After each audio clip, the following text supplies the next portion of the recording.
Hi there, Capricorn. Thank you for joining me for your weekly forecast for week commencing the 15th of June.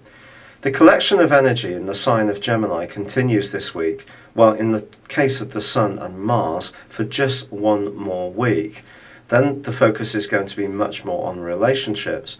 But for now, the new moon of Tuesday asks you to really put as much energy as possible into something that's really important to you and where you can get tangible results.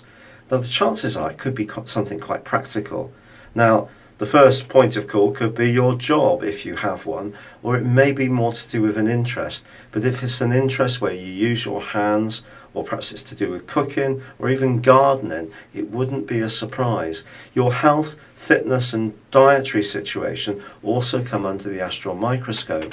But because Mars is combining with this new moon, the drive you've got to make some significant changes or improvements is going to be quite considerable.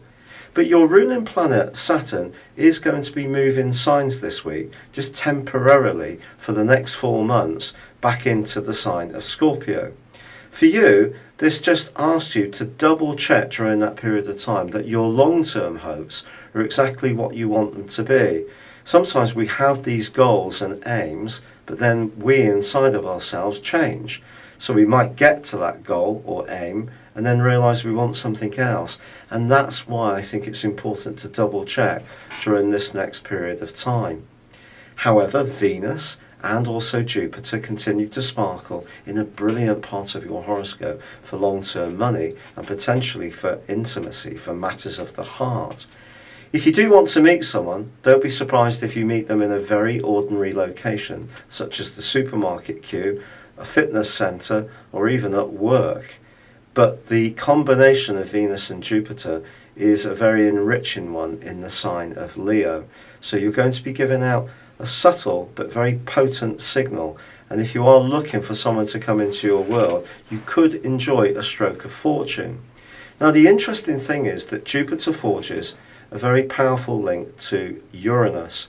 So anything to do with where you live, reforming it or moving altogether could actually prove to be very lucky for you, especially if you can be very flexible in your approach. The last half of the week, however, sees a repeat of an influence that's really dominated of late, and that's the square between Mercury and Neptune. This can be quite enervating, so that despite the fact that there is all this extra drive and energy at the start of the week, I just feel you need to really target this properly. Don't dissipate in any way, because if you do, this energy can start to drag you down by wasteful conversations or even just wasteful thinking. So do stay very much focused on what's absolutely essential. And then by next week, the outlook will be much more about how you interact with other people. It's been a real pleasure being with you. Thank you for joining me. Good luck. And goodbye for now.